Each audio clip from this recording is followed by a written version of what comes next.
ونستعينه ونستغفره ونعوذ بالله من شرور أنفسنا وسيئات أعمالنا من يهده الله فلا مضل له ومن يضلل فلا هادي له وأشهد أن لا إله إلا الله وحده لا شريك له وأشهد أن محمدا عبده ورسوله وما بعد. محترم بھائیو، الحمدللہ ہمارے 16 روزے مکمل ہوئے. اللہ رب العالمین سے دعا ہے کہ اللہ تعالی ہمارے روزوں کو قبول فرمائے اور ہماری چھوٹی موٹی عبادتوں کو قبول فرمائے اور مابقی روزوں کو صحت و عافیت کے ساتھ اللہ تعالی ہمیں رکھنے کی توفیق عطا فرمائے. قال علم، یہ 16واں پارہ ہے. اس پارے کے اندر بھی بہت ساری باتیں اللہ تعالی نے بتائی ہیں. اس بارے کے اندر بہت سارے واقعات ہیں، معجزاتی واقعات ہیں. چند باتیں اس بارے سے ہم معلوم کریں گے. اس بارے میں حضرت موسیٰ اور خضر علیہ السلام کا واقعہ ذکر ہوا. قوم میں حضرت موسیٰ علیہ السلام ایک مرتبہ کھڑے ہو کے شاندار تقریر کی، بہت اچھی بیان کرے. قوم میں سے ایک آدمی اٹھ کر کے کہا کہ موسیٰ، اب یہاں سب سے بڑا عالم کون ہے؟ تو نبی وقت کا بڑا عالم ہوتا ہے. بس اسی خیال سے انہوں نے کہا کہ میں ہی ہوں. یہ بات اللہ کو کچھ ناپسند گزری. اللہ تعالیٰ نے کہا کہ موسیٰ، تم سے بھی بڑے عالم یہاں موجود ہیں. اگر تم دیکھنا چاہو، ملنا چاہو، علم سیکھنا چاہو تو تم جا سکتے ہو کہ مجمع البحرین، 2 سمندروں کے سنگم کے پاس وہ آپ کو ملیں گے. تو موسیٰ علیہ السلام علم کے شوق میں نکل گئے، ساتھ میں اپنے غلام کو لے لیا، نکل کر کے چلے گئے. 2 سنگم یعنی دو سمندر جہاں پر ملتے ہیں وہاں پر ملاقات ہوئی. حضرت خضر علیہ السلام سے ملاقات کیے. حضرت خضر علیہ السلام نے پوچھا کہ کون ہو؟ انہوں نے کہا کہ موسیٰ ہوں. انہوں نے کہا کہ کون سے موسیٰ؟ بنی اسرائیل کے موسیٰ. کہا کہ ہاں. معلوم یہ ہوا کہ بڑے عالم تھے موسیٰ، لیکن حضرت خضر ان سے بھی بڑے عالم تھے کہ ان کا نام بھی ان کو معلوم نہیں ہے. ملنے کے بعد حضرت خضر علیہ السلام کے کچھ اصول تھے، رول تھے. انہوں نے موسیٰ علیہ السلام سے کہا کہ تم میرے پابندیوں پر، میرے قانونوں پر عمل کرنا ہوگا. اگر عمل نہیں کرو گے تو میں آپ کو اپنے ساتھ نہیں رکھوں گا. موسیٰ علیہ السلام نے کہا کہ نہیں، میں عمل کروں گا. یہ جتنے بھی مدارس بنائے گئے اس کے اندر جو رولز رہتے ہیں ایڈمیشنز کے، یہ سب اسی واقعے سے لیے گئے کہ سخت سے سخت رول رہتے ہیں، پابندی. کوئی بھی اگر اس کے اندر وہ رول کی خلاف ورزی کرتا ہے تو اس کو خارج کر دیا جاتا ہے. جیسے خضر علیہ السلام نے موسیٰ کو خارج کر دیا تھا. تیسرے سوال میں خارج کر دیے. اللہ کے نبی صلی اللہ علیہ وسلم نے کہا اللہ رحم فرمائے موسیٰ پر، تھوڑا صبر کر لیتے تو اور بہت ساری باتیں ہمیں معلوم ہوتی. لیکن تین سوال پر ختم ہو گیا حصہ. ایسے ہی مدرسوں میں پڑھنے والوں کے لیے چاہیے کہ رول کی پابندی کرے. اگر رول کی پابندی نہیں کرتے تو خارج کر دیا جاتا ہے. علم سے محروم ہو جاتے اور کچھ نہیں. جو علم ہو لینا ہے وہ نہیں لے سکتے. ٹھیک ہے، یہ لیے سمندری سفر تھا، کشتی میں بٹھائے. اس سمندر میں جانے لگے تو حضرت خضر نے کشتی کو توڑنا شروع کیا، اکھاڑنا شروع کیا بازو میں آگے.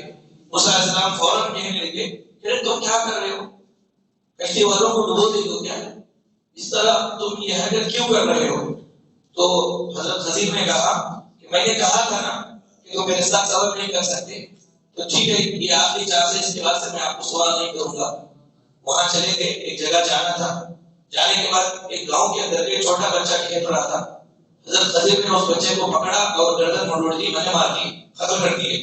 موسیٰ علیہ السلام فوراً کہنے لگے کہ تم نے کیا کر دیا؟ معصوم بچے کو مار دیے ہو. تو خضر علیہ السلام نے کہا کہ دیکھو ہمارے ساتھ تمہارا انبن ہے، وہ نہیں سکتا، صبر نہیں کر سکتے ہو، تم چلے جاؤ. تاکہ آخری ایک مرتبہ چانس دیجیے، اگر میں کچھ بولوں تو میں تو چلا جاؤں گا. پھر اس کے بعد آگے بڑھ رہے تھے. گاؤں کے اندر گئے.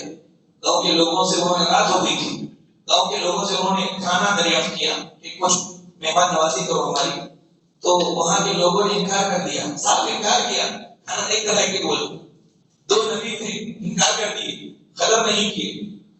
انہیں کی قوم کے اندر ایک دیوار گر رہی تھی. تو حضرت خضر نے اپنی طاقت سے اور موسیٰ علیہ السلام کو ساتھ لے کر کے دیوار کو پہلے تو گرا دیا، پھر اس بعد نئی دیوار کھڑا کر دیا. کھڑا کرنے کے بعد پھر نکل کر جا رہے تھے. تو موسیٰ علیہ السلام نے کہا حضرت خضر سے کہ کیوں نہ ان سے مجرد دیتے، اتنے کنجوس لوگ ہیں، کہ مہمان نوازی بھی نہیں کریں، ہماری ایک رات کا کھانا بھی نہیں ڈالے ہم کو. مفسرین کہتے ہیں کوئی جاہل عالم کی قدر نہیں کرتا ہے تو افسوس نہیں کرنا چاہیے، کیونکہ ان لوگوں نے دو نبیوں کی قدر نہیں کی. دو نبی کے وقت کے جاہلیوں کو ہوتا ہے جو علماء کی قدر نہیں کرتا، تو اب یہ نبیوں کی قدر نہیں کیا. علماء کو افسوس بھی نہیں کرنا چاہیے. جاہل انہیں معلوم نہیں ہے، جس وقت معلوم ہوگا اس موقع پر وہ اپنے دل میں قدر پالے گا. امام شافعی رحمۃ اللہ علیہ کہا کرتے تھے علم سیکھو یا علم سکھاؤ، یا ان دونوں سے محبت کرنے والے بنو، چوتھے مت بنو. چوتھے بنو گے تو 4 رکعت تمہارے اوپر ہے، 4 تکبیریں یعنی نماز جنازہ تم موت ہوگا ہو، مردہ ہو کر گئے تو قوم کی نظر میں. یا تو علم سیکھنے والے بنو یا سکھانے والے بنو، یا ان دونوں سے محبت کرنے والے بنو، چوتھے مت بنو. چنانچہ حضرت خضر علیہ السلام نے کہا کہ اب تم نے سوال کر دیا، آپ نکل کر کے جانا ہے. موسیٰ علیہ السلام نے کہا کہ ٹھیک ہے میں چلا جاتا ہوں، کچھ وضاحت تو کر دیجیے کہ یہ کام آپ نے کیوں کیا. تو صاف تفصیل اس بارے کے اندر ہے کہ انہوں نے کشتی کو توڑا تھا. مسکینوں کی کشتی تھی، جس جگہ پر یہ جا رہی تھی وہاں کا بادشاہ ظالم تھا، اچھی کشتی کو دیکھتا تو غصب کر لیتا.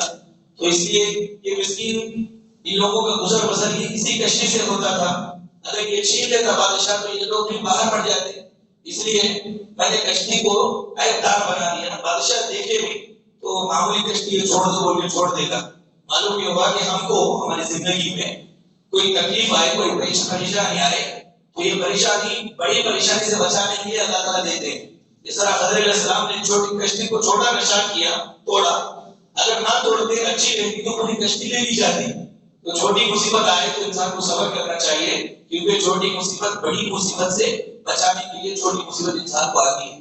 پھر اس کے بعد دوسری بات انہوں نے کہی کہ بچہ جو مار دیا میں نے، یہ بچہ بڑے ہو کر یہ کافر ہونے والا بچہ تھا. اس کے ماں باپ مومن تھے. یہ بچے کی تربیت میں آ کر بچے کی بات کو سن کر یہ لوگ اپنے ایمان کو چھوڑنے والے تھے. بعد میں جا کر یہ بچہ نافرمان ہونے والا تھا، اور ماں باپ بچے کی بات میں آ کر کے ایمان چھوڑنے والے تھے. اور ایک بچہ اللہ تعالیٰ عطا کرنے کی نیت سے اس بچے کو ختم کرنے کا حکم دیا.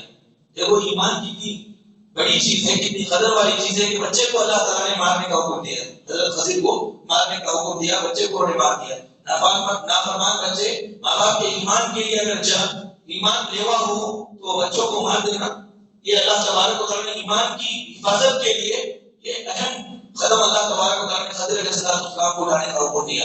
اور تیسری بات انہوں نے کہی کہ جو دیوار گر رہی تھی میں نے جو اٹھا دیا، اس کے نیچے جو یتیم بچوں کا خزانہ تھا، یتیم بچوں کے ماں باپ نہیں تھے. اللہ تبارک و تعالیٰ نے وہ یتیم بچے تم نے دیکھا ہی، ایک رات ہمارے مہمان نوازی دیکھ کر سبھی کا جز کو یہ خزانہ نکلتا اس وقت کاٹے دے لے لیتے نکال کر کے.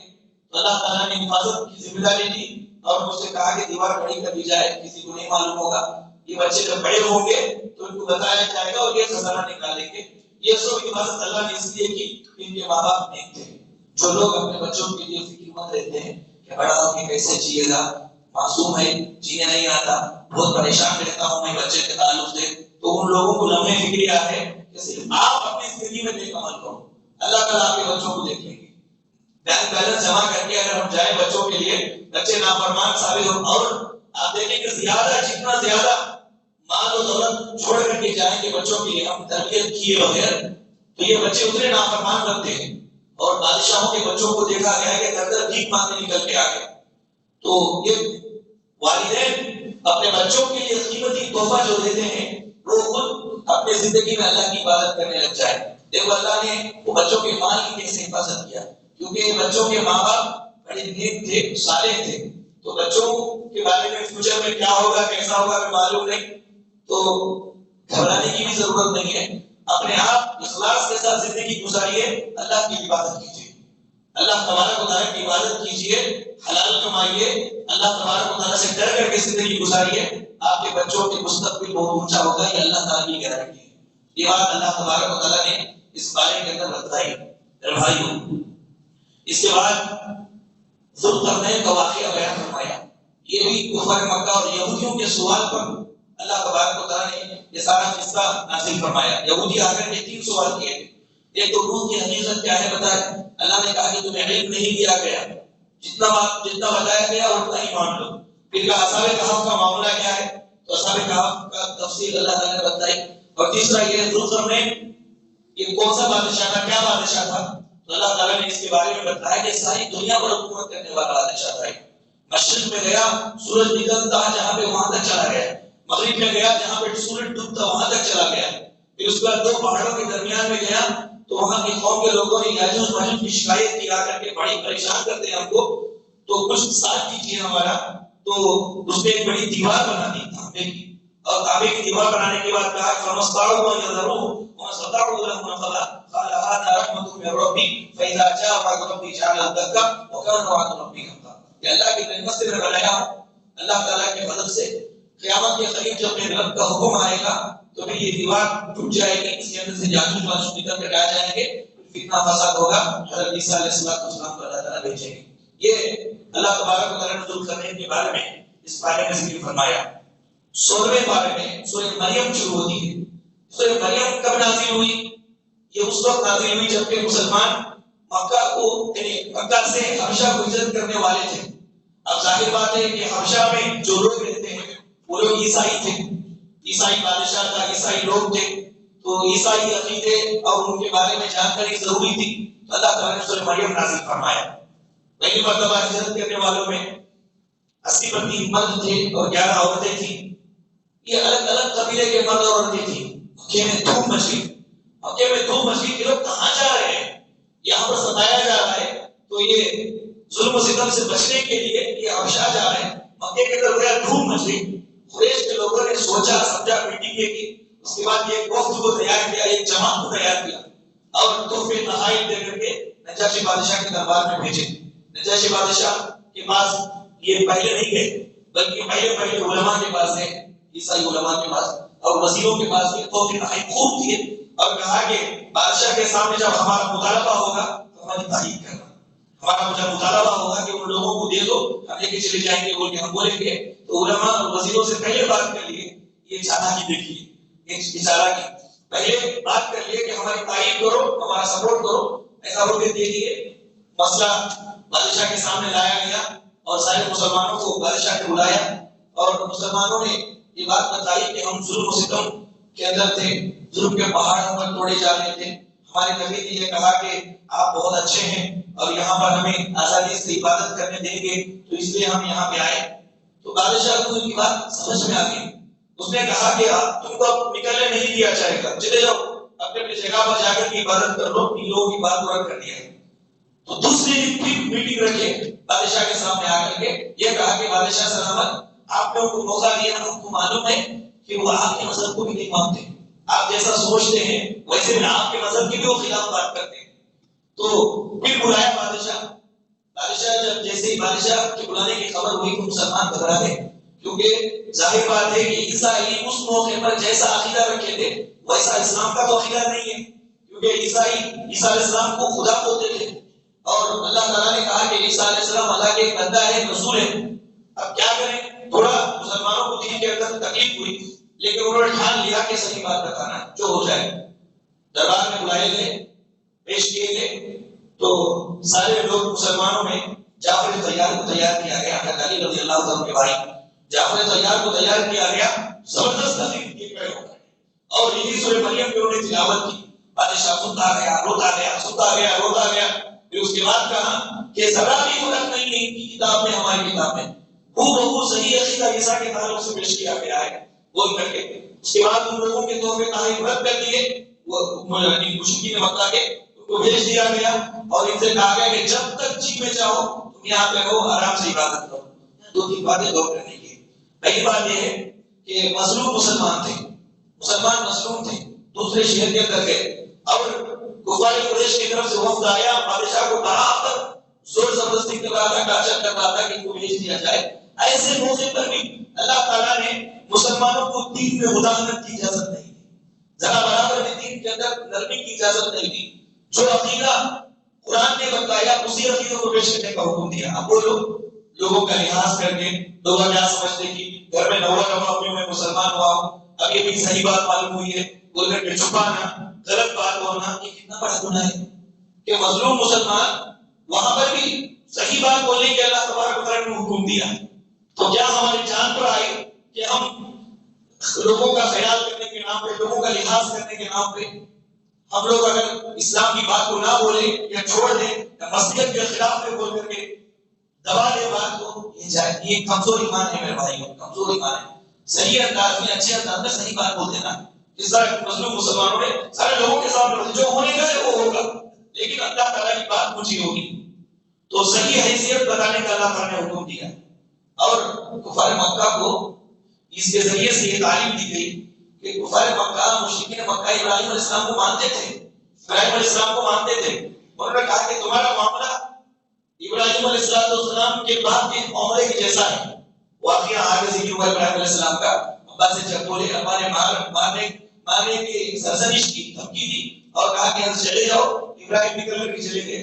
کفار مکہ کو، مشرکین مکہ کو بتایا گیا کہ تمہارا کام ابراہیم کے جیسا نہیں ہے، آزر کے جیسا ہے، اور یہ مسلمان ابراہیم کے نقش قدم پہ چل رہے ہیں کہ وہ ہجرت کر کے چلے گئے، اور جس طرح یہ بھی مسلمان ہجرت کر کے جا رہے ہیں، تم کیا کر رہے ہو؟ تم ابراہیم علیہ السلام کو مانتے ہو، پھر ابراہیم کے پیروکار کو تم پیچھے تم ستا رہے ہو، ظلم ستم کر رہے ہو۔ یہ اللہ تبارک و تعالیٰ نے سورہ مریم کے اندر باتیں بتائی۔ آگے یحییٰ علیہ السلام کی پیدائش کا تذکرہ ہے۔ زکریا علیہ السلام نے دعا فرمائی، یہ دعا اللہ کو اتنی پسند آئی کہ سارے مومنوں کو ایسا دعا کرنے کا حکم دینے کے لیے اللہ تعالیٰ نے قرآن پاک کے اندر ان کی دعا کو نقل کر دیا۔ کتنی اچھی دعا اور کتنی طریقے سے دعا مانگی۔ ذکر رحمت ربک عبدہ زکریا، اللہ کے بندے زکریا پر اللہ کی رحمت جو ہوئی اس کا ذکر کیجئے۔ کیا ہے؟ اذ نادى ربه نداء خفيا، چپکے چپکے سے اللہ تبارک و تعالیٰ سے انہوں نے دعا مانگی۔ دعا میں کیا مانگا؟ قال رب انی وهن العظم مني واشتعل الرأس شيبا، اللہ میری ہڈیاں کمزور ہو گئی ہیں، میرے بال سفید ہو گئے ہیں، لیکن میں تجھ سے مانگنے کی کبھی بے نصیب نہیں ہوا۔ جب بھی میں نے تجھ سے مانگا تو نے مجھے دیا۔ پہلے ہڈیوں کا تذکرہ کیا، بعد میں بال کا تذکرہ کیا۔ بال نظر آتے ہیں، ہڈیاں اندر رہتی ہیں۔ یعنی اسلام کے اندر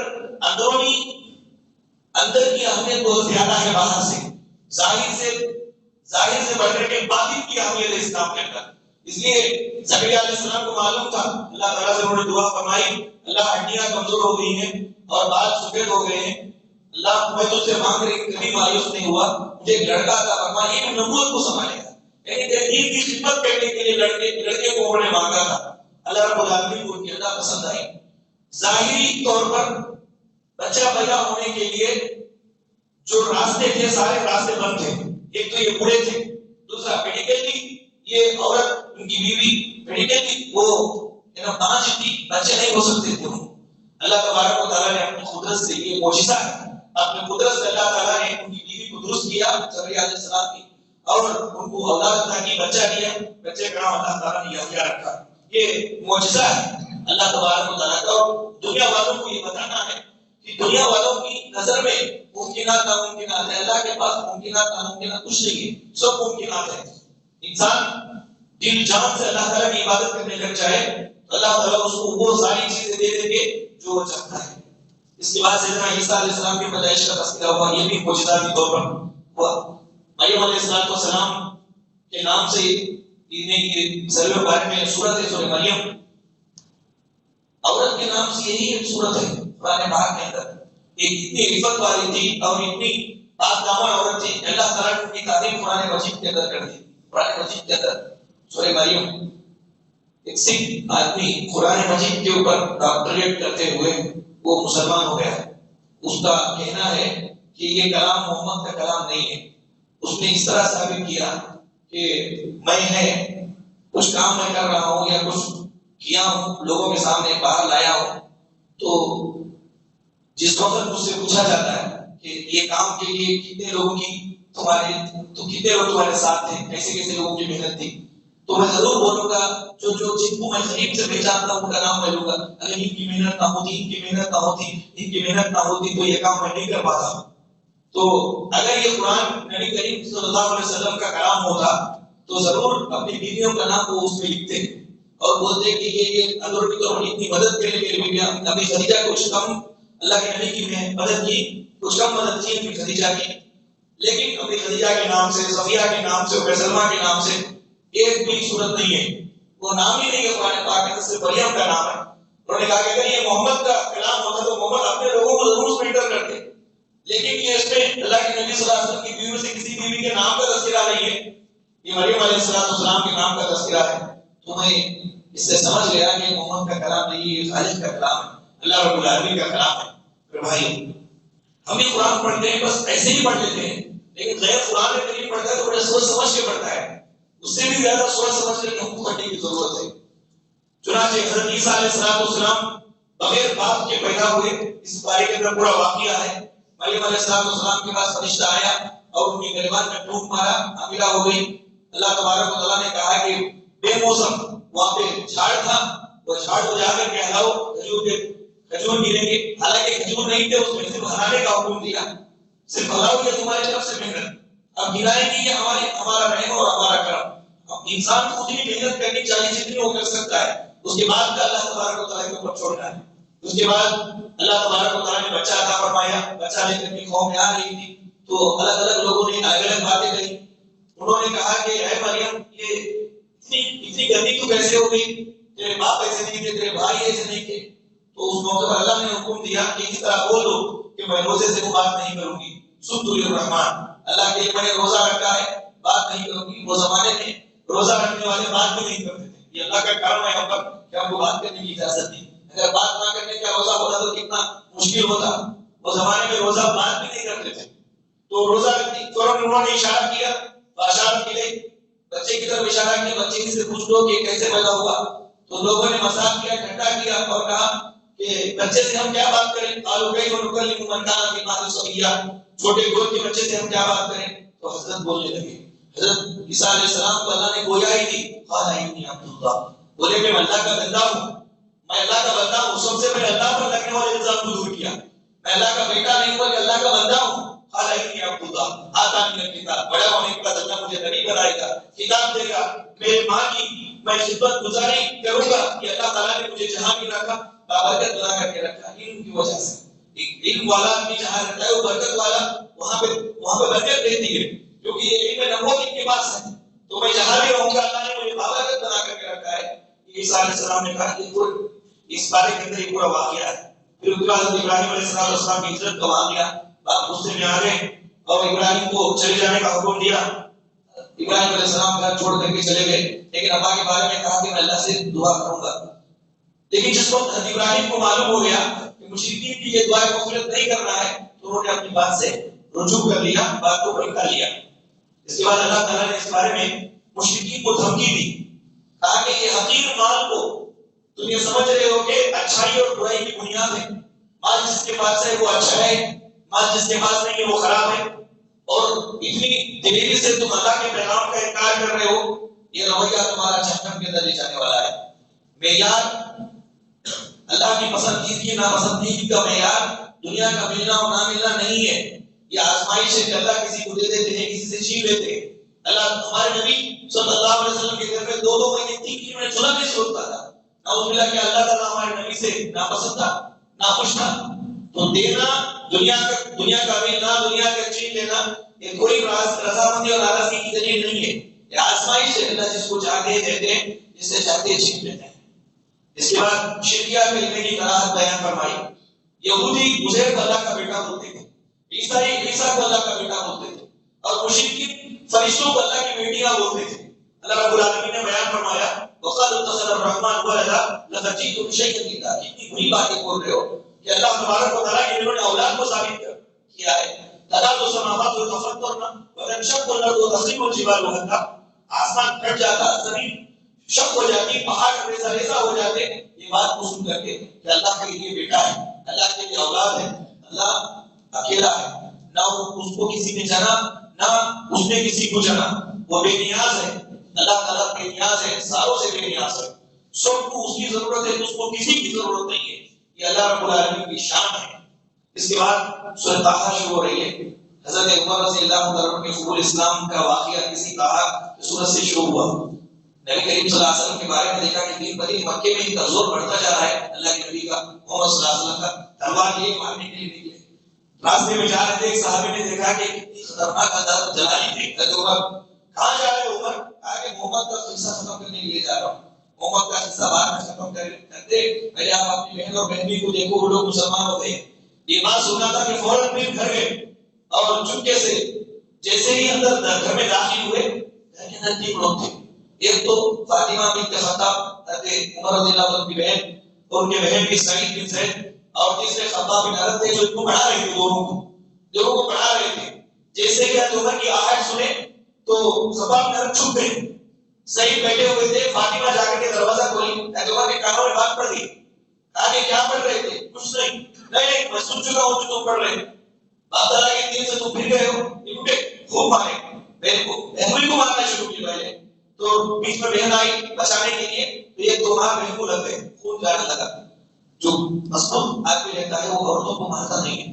جیسے بہن کو دیکھا خون کی حالت میں، تو چھوڑ دیا جو عمر رضی اللہ تعالیٰ عنہ. کہا کہ تم کیا پڑھ رہے تھے، سناؤ. نہیں سناؤں گی. بہن بولی نہیں سناؤں گی. یہ سننے کے لیے بھی شرط ہے کہ تم اچھی طرح سے غسل کر کے آؤ. غسل کر کے جب آئے تو سورۃ طٰہٰ کی آیت فاطمہ نے سنائی تو حضرت عمر رضی اللہ تعالیٰ عنہ نے کہا کہ بہت بہترین کلام ہے، بہت بہترین کلام ہے. یہ بات سننا تھا کہ خباب بن عرب اندر سے باہر آ گئے. آخر میں انہوں نے ان کو کچھ نصیحت کی اور تینوں مل کر کے اللہ کے نبی صلی اللہ علیہ وسلم کے پاس حضرت عمر رضی اللہ عنہ کو لے کے گئے. لے کے جا کے وہ خباب بن عرب کہہ رہے تھے اللہ نے سن لیا، اللہ نے سن لیا. نبی صلی اللہ علیہ وسلم دعا کر رہے تھے اللہ ابو جہل یا عمر ان دونوں میں سے کسی ایک کو اسلام کی توفیق عطا فرما. تو اللہ تعالیٰ نے عمر بن خطاب کے حق میں دعا کو قبول کر لیا. اللہ نے عمر کو اسلام کی توفیق دی تھی. عمر مشرف اسلام ہو گئے، اسلام مسلمان ہو گئے. سارے وہاں پہ موجود صحابہ کرام تھے، زور سے نعرہ لگایا اللہ اکبر کا. یہ اس کے بعد سنت خیرات بات ہے کہ جو بھی مسلمان ہوتا تھا تکبیر کا نعرہ بلند ہوتا ہے، تکبیر کا نعرہ اللہ اکبر کے نعرے کو بلند کیا جاتا ہے.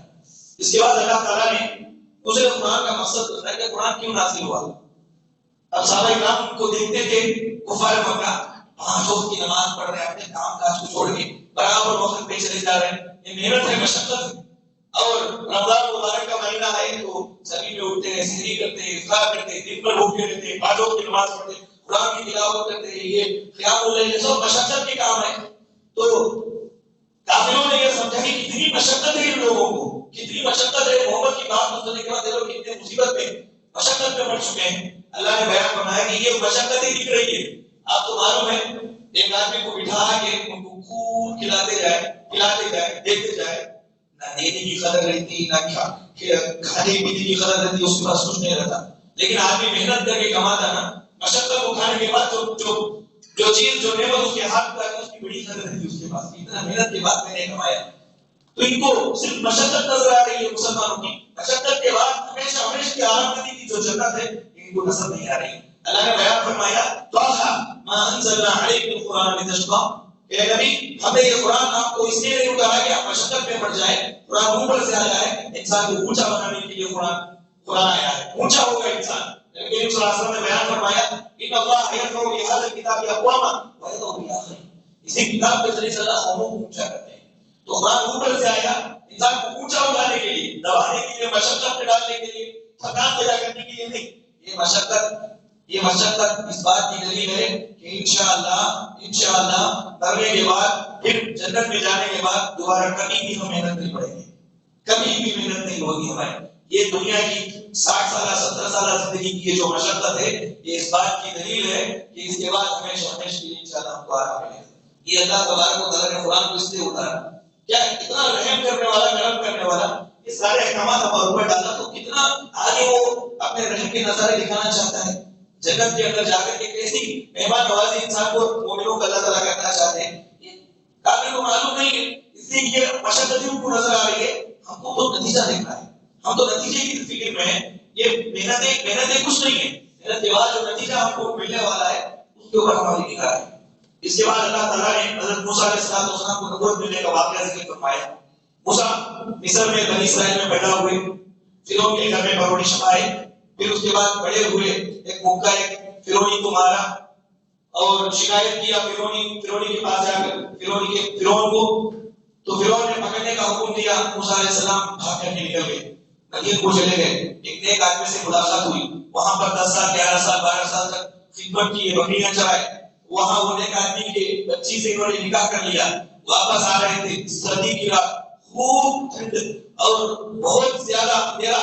تو اپنی بیوی سے کہا کہ تم یہیں پہ رکے رہو، دور پہ کچھ روشنی نظر آ رہی ہے، 2 گاؤں ہیں، ایک یا تو وہاں جا کے راستہ معلوم کروں گا، دوسرا اگر وہاں پر انگار ہے تو کچھ سینک دینے کے لیے لاؤں گا۔ مفسرین کہتے ہیں کہ بیوی کو مرد آدمی گھر سے باہر جاتے ہو بیوی کو بول کر کے جائے کہاں جا رہا ہے، اسی حضرت موسیٰ علیہ السلام کے واقعے سے انہوں نے استعمال کیا کہ بیوی کو بول کر کے میں جا رہا ہوں، یا تو راستہ معلوم کر کے آؤں گا یا تو کچھ لاؤں گا، ٹھنڈ بہت زیادہ ہے، سینک دینے کے لیے کچھ لاؤں گا، نکل کر کے گئے موسیٰ علیہ السلام تو وہاں پہ آواز آئی، ایسی روشنی تھی جس کا کوئی طرفہ نہیں تھا، کنارہ نہیں تھا، ایسے ہی چمک ہے۔ وہاں جانے کے بعد موسیٰ علیہ السلام کو آواز دی گئی کہ یا موسیٰ انی انا اللہ رب العالمین، اے موسیٰ میں رب العالمین کو اللہ ہوں، اصلعنا علیک انک بالوادی المقدس طویٰ، آؤ چپل چھوڑو جوتے نکالو، مقدس سرزمین میں تم آ چکے ہو، تمہارے ہاتھ میں کیا ہے؟ تو موسیٰ علیہ السلام نے کہا کہ یہ عصا ہے، عصا۔ اس کے بعد اللہ تبارک و تعالیٰ نے ان کو نبوت دی، موسیٰ علیہ السلام کو نبوت دی اور نشانی دیا کہ یہ عصا جو ہے یہ عصا ہی نہیں ہے بلکہ یہ معجزہ بھی ہے، چھوڑو اس کو تم میرے حکم سے۔ اللہ کے حکم سے موسیٰ علیہ السلام جسے ڈالتے تو عصا بن جاتا تھا، عصا نبی عصا عصا بن جاتی تھی، یہ نشانی تھی، معجزہ تھا حضرت موسیٰ علیہ السلام کا کہ وہ رسول ہے۔ اور یہ ویسا اللہ تعالیٰ نے دیا۔ پھر اس کے بعد موسیٰ علیہ السلام نے دعا مانگی اللہ تعالیٰ سے کہ اللہ میرے سینے کو کھول دے، میری زبان کے اندر لکنت ہے، اس لکنت کو دور کر تاکہ میں تیرے بندوں کو صحیح بات پہنچا سکوں۔ پھر میرے بھائی کو میرا سپورٹر بنا دے، میری ہمت افزائی کرنے والا بنا دے۔ ہارون کو سب سے بڑا احسان ایک بھائی دوسرے بھائی پہ جو کیا وہ حضرت موسیٰ نے ہارون پہ کیا کہ ریکویسٹ کر کے اللہ تعالیٰ سے ان کو نبی بنا دیا کہ ہارون علیہ السلام ہی نبی بن گئے موسیٰ علیہ السلام کے کہنے پر۔ پھر اس کے بعد یہ دونوں کو حکم ہوا کہ فرعون کے دربار میں جاؤ۔ یہ فرعون کون ہے؟ سرکش بادشاہ، اپنے آپ کو خدا بولتا تھا، خدا کی نہیں رب الاعلیٰ بولتا تھا، سب سے بڑا رب میں بولتا تھا۔ ایسے کے پاس جانے کا حکم دیا، دھکے مکے مار کر کے توحید کی دعوت تو نہیں بولے بلکہ جا کے نرمی سے بات کر بولے۔ آپ دیکھیں کہ مدعو جو ہے فرعون ہے اور وہ بہت اپنے آپ کو خدا بولنے والا، اس کے پاس موسیٰ کو بھیجا جا رہا ہے، ہارون کو بھیجا جا رہا ہے۔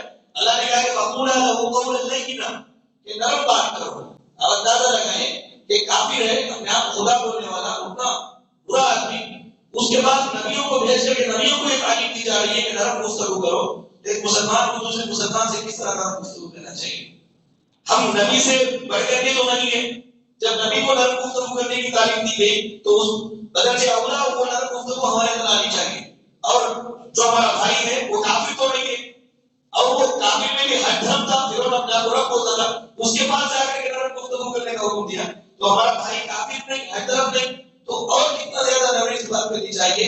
یہ قرآن سے ملنے والا سبق ہے میرے بھائی، یہ سن کر کے انسنی ہونے والی بات نہیں ہے۔ اللہ اس کے بارے میں بھی پوچھیں گے، ہمارے رویے کے مطابق اللہ تعالیٰ سوال کریں گے۔ اس کے بعد اللہ رب العالمین نے یہ بات دیکھو، اللہ تعالیٰ کی مرضی کہ سب لوگوں کو بٹھا کر کے شال اڑا کر کے آج سے تم نبی ہو، ایسا اللہ تعالیٰ کا فائدہ نہیں ہے۔ کوئی نہیں تھا وہاں پہ، اللہ تعالیٰ نے نبوت دے دی۔ اب یہ مشرکین مکہ کو اور کفار مکہ کو انکار اللہ کے رسول کا اس لیے تھا کہ ہمیں معلوم نہیں ہے نبی کب بنا، ہمارے سامنے بٹھتا تھا کہ ایک کو بول ان کو بول کر نبی بنائیں گے اللہ تعالیٰ، یہ اللہ تعالیٰ کو بولیں گے۔ اللہ تعالیٰ یہ جو انسان قانون لگاتا ہے سارے لوگوں کے سامنے بٹھا کر شال اڑا کر اعلان کر کے آج سے یہ نبی ایسا بول رہا ہے، یہ انسان کا فائدہ ہے، انسان کی سوچ ہے۔ اللہ رب العالمین کی جو سوچ ہے وہ اللہ تعالیٰ کریں گے۔ جب وہ کسی کو نہیں معلوم تھا رات میں اللہ نے نبی بنا دیا موسیٰ علیہ السلام، ایسے ہی ہمارے نبی کریم صلی اللہ علیہ وسلم کو اللہ نے نبی بنایا۔ کون اللہ تعالیٰ کی بات پر کامنٹ کر سکتا ہے؟ کون اللہ تعالیٰ کی بات پر اعتراض کر سکتا ہے؟ یہ کوئی اگر اعتراض کرتا ہے تو وہ تو منہ کی کھائے گا، اللہ رب العالمین کی باتوں پر کاموں پر اعتراض کرنے والا۔ اس کے بعد اللہ تعالیٰ نے آدم علیہ السلام کا جنت میں داخل ہونا نکلنا بیان فرمایا۔ یہاں سے خیر اور شر کی جنگ شروع ہوئی۔ آدم علیہ السلام سے ہی خیر اور شر کی جنگ شروع ہوئی۔ شیطان کی دشمنی کا تذکرہ شروع ہوا۔ شیطان سازش کر کے جنت سے نکالا تو یہ شیطان کی غلطی ہے دلیل کی وجہ سے، اور آدم وہ درخت کا پھل کھا لیے وہ بھی غلطی کی ہے معصومیت کی وجہ سے۔ معصومیت کی دلیل کیا ہے؟ معلوم ہوا غلطی کی تو فوراً توبہ کر لیے، لیکن معلوم ہوا اس نے غلطی کی تو کیا کیا؟ غلطی میں یہ کیوں کروں؟ وہ انگار سے کوئی خوشبو پیدا کیا اور اس کو مٹی سے پیدا کیا۔ انگار جا کر کے مٹی کو کیسے سجدہ کر سکتا ہے؟ مٹی کا کام دب کے رہنا ہے، انگار کا کام اونچائی پہ جانا ہے، تو اونچائی والا ہوں میں اس کو سجدہ کیسے کر سکتا ہوں؟ غلطی تو انہوں نے کیا، لیکن یہ معصومیت کی وجہ سے کیے اور یہ دلیل کی وجہ سے کیا۔ انسان بات سمجھ میں آنے کے بعد انا میں مبتلا ہو کر کے خاتون بول کے اگر بولتا ہے تو شیطان کے راستے پہ چلتا ہے. معصومیت سے غلطی ہو جائے تو اللہ ہی معاف کر دیتے ہیں. معصومیت سے غلطی ہو جائے اللہ ہی معاف کر دیتے ہیں. جیسا حضرت آدم علیہ السلام کو اللہ نے معاف کر دیا. انا پرستی میں جو مبتلا ہوا نہ دنیا کا رہا نہ آخرت کا رہا. اس لیے میرے بھائیو انا جب بھی آئے تو کہیں موتا ہوتی نہ وہاں پہ چلے جانا, موتا کے پاس چلے جانا, پانی بناتے وقت دیکھنا جا کے, کفن بناتے وقت دیکھنا. ہم تو دیکھتے اس کو وہ کیسا تھا دنیا میں نہ ہمیں تھا. بس موتا کو دیکھو. نبی کریم صلی اللہ علیہ وسلم نے بیان فرمایا کفا بالموت واعظا, سب سے بڑی نصیحت کرنے والی چیز موت ہے. موت کو یاد کرو, موتا کے پاس چلے جاؤ, انا کی ہوا اکھڑ جائے گی. جو اپنے آپ کو انا کے ساتھ جیتا ہے آدمی اکھڑ جائے گا. میرے بھائی کوئی حقیقت نہیں ہے. جو بھی اس میں مبتلا ہوا برباد ہوا شیطان کا طریقہ یہ بارے میں اللہ نے اس بارے کے اندر بتایا. اس کے بعد نصیحت فرمائی اللہ تعالیٰ نے کہ اللہ سے منہ موڑو گے, ذکر سے دور جاؤ گے تو دنیا میں تنگ کر دی جائے گی, آخرت میں اندھے بنا کر کے اٹھائے جاؤ گے. من اعرض عن ذکری فإن له معيشة ضنكا ونحشره يوم القيامة أعمى. قیامت کے روز اندھے بنا کر کے اٹھائے جائیں گے, اللہ کے ذکر سے دور رہنے والے. دنیا کی زندگی بھی تنگ ہو جائے گی. اس کے بعد کہا کہ قیامت کے روز پل صراط کے اوپر سے ہر ایک کو چلنا ہے. آدمی اپنے ایمان کے قدم نکل کر چلے جائے گا. بس لوگ بجلی کی طرح, ہوا کی طرح, تیز رفتار گھوڑوں کی طرح, تیز رفتار جانوروں کی طرح.